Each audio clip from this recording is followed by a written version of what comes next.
कब होगा ये? अभी नियर फ्यूचर में। अभी ये जो मिड टर्म इलेक्शन है अक्टूबर नवंबर में है, अभी जुलाई चल रहा है, 3-4 महीने की बात है, 3-4 महीने आप रुक जाओ, there is a highly possibility कि दोबारा से वॉर शुरू कर देंगे। क्योंकि मिड टर्म में पब्लिक के पास जाके वोट लेना है ना ट्रम्प को, रिपब्लिकन्स को, कि भाई हमने वॉर खत्म कर दिया, आपसे हमने वादा किया था, गलती होगी शुरू कर दी, अब खत्म कर दिया, एमओयू कर लिया, देखो अब शांति है, ठीक है, अब हमें वोट दे दो। पर अगर ट्रम्प हारता है, सपोज नहीं जीतता, तो अगर वो हारता है तो भी वॉर होगी। फिर क्यों होगी वॉर? वहां 2 ही बार बन सकता है प्रेसिडेंट, तीसरी बार तो आता नहीं वहां पे। मतलब एक बार पहले बन चुका है, अब दूसरी बार इसको पता, तीसरी बार में लड़ नहीं सकता। यूएस कॉन्स्टिट्यूशन के हिसाब से तीसरी बार आप चुनाव वहां लड़ नहीं सकते, तो उसका तो वैसे ही आखिरी टर्म है। वो कहेगा, अगर वो हार भी गया, रिपब्लिकन हार भी गए, वो कहेंगे ठीक है यार, हार तो गए हैं, क्या हो गया, तो ठीक है, अब वैसे भी हमने आना नहीं है, 2 साल बचे हुए हैं। और पूरी अमेरिका के अंदर भी, पूरी दुनिया के अंदर भी ये एक सेंटीमेंट बन गया है कि यार सरेंडर कर दिया इसने, ट्रम्प ने, मतलब सुपर पावर हार गई, यही बना है ना, ईरान जीत गया। वो जो आप 14 एमओयू पढ़ोगे 14 पॉइंट्स का, कि जी सारे एसेट रिलीज कर देंगे ईरान के, रिकंस्ट्रक्शन के लिए जो फंड है $300 बिलियन, वो भी चलो ठीक है, उसको भी कर देंगे। हार्मोस पे जो है क्या नाम है, जो पहले खुला था, अब उसमें यह है कि जी मैनेजमेंट इसका ईरान करेगा, मतलब कंट्रोल में ईरान कराएगा, ठीक है। आसपास जो अभी तक सारे बेसिस बना के बैठा था मिडिल ईस्ट में यूएस, उसमें ये भी ये 14 पॉइंट्स में कि भाई ईरान के जो आसपास है बेसिस भी हटा लेंगे हम, मिलिट्री भी। तो टोटल सरेंडर है ना, ये तो टोटल सरेंडर है। सही बात है। बस सुपर पावर मतलब ईरान जैसे हल्की माड़ी कंट्री से लड़के, मतलब तो टोटल सरेंडर है ना। यूएस के अंदर भी और पूरी दुनिया में ये सेंटीमेंट है कि यार ये तो सुपर पावर हार गई। तो अब उन्होंने भी तो कुछ अपने इस ऑडियंस को और अपने आप को थोड़ा सा कुछ प्रूफ करने के लिए उन्होंने भी तो कुछ करना है ना। तो वो अगर जीत गया तो भी शुरू कर देगा, और हार गया तो इसलिए शुरू कर देगा कि यार मेरे तो आखिरी टर्म है, 2 ही साल बचे हैं, ठीक है, मैं अपने आप को अमेरिका के इतिहास में ये लिख के नहीं जाऊंगा कि यार डोनाल्ड ट्रंप की प्रेसिडेंसी के अंदर जो है ईरान की वॉर हार गया और उसने सरेंडर वाला 14 पॉइंट्स का एमओयू कर लिया। वो डोनाल्ड ट्रंप बिल्कुल नहीं चाहेगा कि उसको इतिहास के पन्ने में अमेरिका के ये लिखा जाए कि उसने जो है उसकी लीडरशिप में सुपर पावर यूएसए ईरान से हार गया था, इसलिए वो दोबारा से जंग। तो सर आपके हिसाब से इंडिया के लिए करेक्ट स्ट्रैटेजी क्या होगी? अगर जैसे आपको पता है ये होने वाला है, इंडिया के जो एक्सटर्नल अफेयर्स मिनिस्टर्स हैं सबको पता होगा, जो पॉलिसी मेकर्स हैं, कि यही होने वाला है, तो आपके हिसाब से क्या मूव इंडिया को अपनाना चाहिए यहाँ से? देखिए, इंडिया के सामने बहुत जटिल समस्या है ये 140 करोड़ लोगों के लिए आपको एनर्जी 365 दिन 12 महीने उपलब्ध करवाना इस एनवायरनमेंट में जो कि चल रहा है दुनिया के अंदर, वॉर्स का एनवायरनमेंट, बहुत मुश्किल काम है।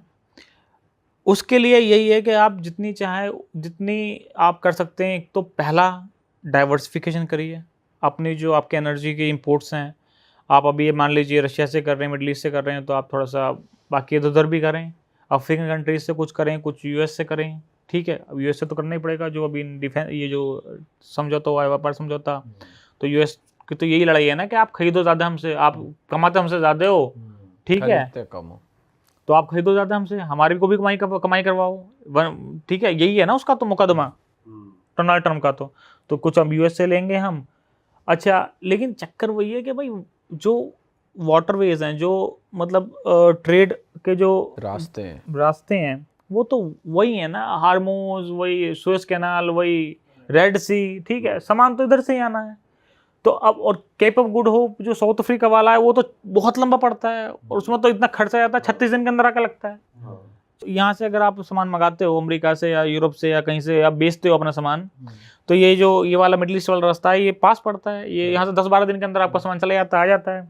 आप ये रास्ता बंद हो जाता है तो आपको फिर वो साउथ अफ्रीका वाला केप ऑफ गुड होप वाला जो है बचता है, तो 35, 36, 40 दिन में आके लगता है शिप वहाँ से। और जो शिप जब आके लगेगा तो 35-40 दिन का जो क्रू का खर्चा है, और जो वो तो फुल पे चलता है ना, जो शिपिंग वाला जो है वो फुल पे चलता है ना, खर्चा इतना हो जाता है, ठीक है। तो आपको सामान वैसे ही महंगा आएगा और महंगा बिकेगा। तो आपके कंट्रोल में ये है ही नहीं कि भाई ये वाटरवेज आप कर लो, अब इसमें आप शांति रख सको, यहाँ पे आप इस रीजन में शांति रख सको। वो तो इनका जो गेम चल रहा है यूएस, ईरान, इजराइल का, ये आप इस पर थोड़ी ना कंट्रोल है आपका, ठीक है। तो आप यही करो फिर, ठीक है भाई, अब अपना यही एथेनॉल और ये ईवी जितना भी हो सकता है डाइवर्सिफिकेशन यहाँ इंटरनली, और बाहर भी डाइवर्सिफिकेशन, मिडिल ईस्ट से और रशिया के अलावा इधर उधर अफ्रीकन कंट्री से या अमेरिका से इधर उधर से तेल लो, ठीक है। कुछ सर सोलर में इंडिया इतना बढ़िया क्यों नहीं करता? इंडिया सोलर में तो बहुत अच्छा कर सकता है, पर जैसे चाइना हम देखते हैं बहुत ज़्यादा सोलर को प्रमोट करता है, इंडिया सोलर में इतना आगे क्यों नहीं है? चक्कर ये है ना, जो अब वही वाली बात है कि आप देश में हज़ार समस्याएं हैं, ठीक है। अब सर गवर्नमेंट ने पहले ईवी की पॉलिसी लाई, भाई चलो ठीक है, ये फिजिकल डेफिसिट कम करने के लिए ईवी चलाते हैं। उसके बाद जो है क्या कहते हैं, ये एथेनॉल वाला काम आ गया। अब जो है एथेनॉल करते करते अब गवर्नमेंट कहने लगे कि नहीं भाई सोलर चलो, सोलर चलो, सोलर चलो। लोग कहेंगे यार एक चीज़ खत्म नहीं, दूसरी शुरू कर देते हो तुम, ठीक है। गवर्नमेंट को लोगों का भी तो देखना होता है ना, गवर्नमेंट को सेंटीमेंट, भाई इलेक्शन भी तो जीतने हैं उसने, पब्लिक से वोट भी तो मांगना है ना उसने, प्रोटेस्ट भी तो रोकनी है उसने। लोग सड़कों पर आ जाएंगे तो कैसे काम चलेगा? बट सर सबको पता है कि सोलर बहुत ही बड़ा एनर्जी सोर्स है, तो पिछले भी कुछ सालों से कभी प्रमोट किया नहीं गया इस लेवल पे। सोलर एक्चुअली क्या है कि बिजली बनाने, सोलर जो मेनली काम होता है उसका, जो मेनली उसका जो यूसेज है, एप्लीकेशन है उसकी, वो है इलेक्ट्रिसिटी जनरेशन में, बिजली बनाने में। बिजली की ऐसी कोई समस्या हमारे यहाँ है नहीं, बिजली हमारे यहाँ आ रही है, चल रहा है काम, ठीक है। हमारी मेन समस्या है ये हमारी जो ऑटोमोबाइल इंडस्ट्री चलती रहे, व्हीकल्स चलते रहे, व्हीकल्स के लिए तो पेट्रोल चाहिए ना आपको, डीजल चाहिए ना, ये सोलर थोड़ी लगाओगे। वो सोलर एप्लीकेशन वहाँ पे वो ईवी वाली बात आ जाती है फिर, ठीक है। तो सोलर आप हम वहाँ सोलर हम लगा लें, लेकिन हमें इलेक्ट्रिसिटी कितनी कोई दिक्कत नहीं है देश के अंदर, और इलेक्ट्रिसिटी हमारी ठीक ठाक जनरेशन हो रही है और लो कॉस्ट पे हो रही है, ठीक है। थोड़ा और लो कॉस्ट हो जाएगी, सोलर ले आएंगे तो ठीक है। अगेन फिर वही वाली बात, चाइना से हैवी इंपोर्ट, और फिर चाइना से वैसे ही $100 बिलियन का डेफिसिट चल रहा है हमारा। $100 बिलियन हम कमा के देते हैं चाइना को, हम क्या कमा रहे हैं उससे? $100 बिलियन, मतलब वैसे बिलियन डॉलर दुश्मन कंट्री है हमारी। मतलब 1962 में हमने हज़ारों शहीद करवाए अपने जवान, और वहाँ उसको हमने $100 बिलियन अपने हाथ से कमा के दे रहे हैं हम उसको, भाई लोग।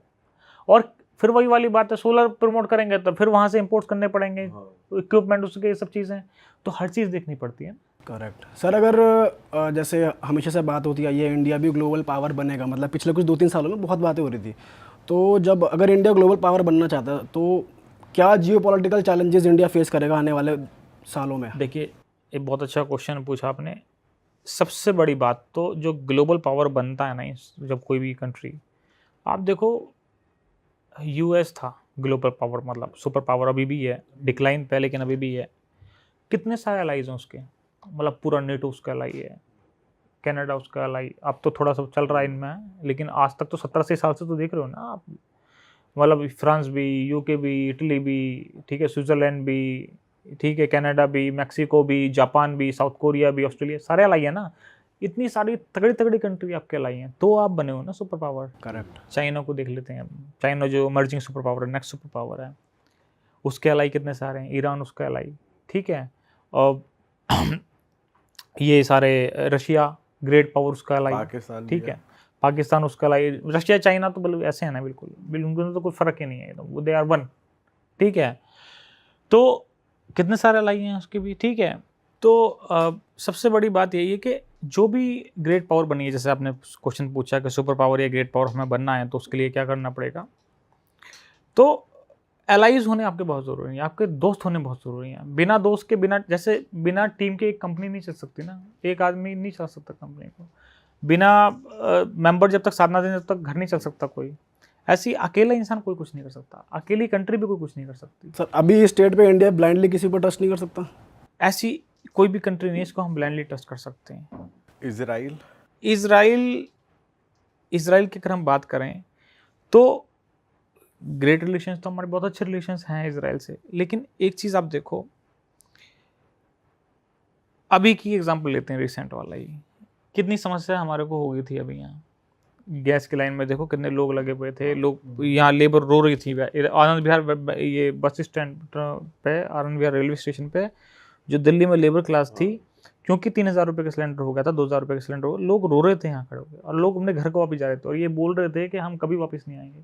एक जो 500 रुपये 600 रुपये दिहाड़ी मजदूर है, उस पर क्या गुजरी होगी जब उसने देखा होगा उसने 2,000 रुपये सिलेंडर, ठीक है, 2,000 रुपये जो सिलेंडर हुआ हमारे यहाँ, जो ये इतना पीएम मोदी को भी और गवर्नमेंट को भी इतनी हाई लेवल मीटिंग्स करनी पड़ी, देश की जनता को इतनी समस्या हुई, पूरी की पूरी जो हमारा जो सराफा बाज़ार है, जो गोल्ड की, जो सबका काम ठंडा हो गया, ठीक है, क्योंकि पीएम मोदी को अपील करनी पड़ी कि भाई आप वही वाली बात कि इंपोर्ट बढ़ेगा, हम इंपोर्ट करेंगे, तो अब यही है कि आप खरीदो मत। ठीक है, ये जो सारी समस्या अभी हमें हुई 30-40 दिन की वॉर के अंदर, ये समस्या हमारा जो एलआई है इजराइल को दिख तो रही होंगी ना, कितनी समस्या हो रही है। अगर वो हमारा सच में वो वाला एलआई है कि आंख बंद करके हम भरोसा कर सकते हैं, तो कुछ तो हमारे लिए वो करता है ना, कम से कम हमारे लिए कम से कम इतना ही करता कि ठीक है, वॉर को जो है वो उस तरीके से ना करता कि भाई उसको ये समस्याएं हमको फेस करनी पड़े। ठीक, अरे वाह, आपने ये वीडियो यहाँ तक देख ली भाई, तुमने हमारी मेहनत सफल कर दिया, तुम ही लोग हो असली रियल हिट। और अगर आपको बहुत मज़ा आ रहा है ऐसी क्लिप्स में, ऐसी वीडियोस में, तो फटाफट जाइए प्लेलिस्ट पे बिंज वॉच कीजिए और सारी वीडियोस देख डालो और मौज काटो। दैट इज इट, हम मिलेंगे नए पॉडकास्ट में, नए क्लिप में। Till then bye bye, see you, take care, do subscribe.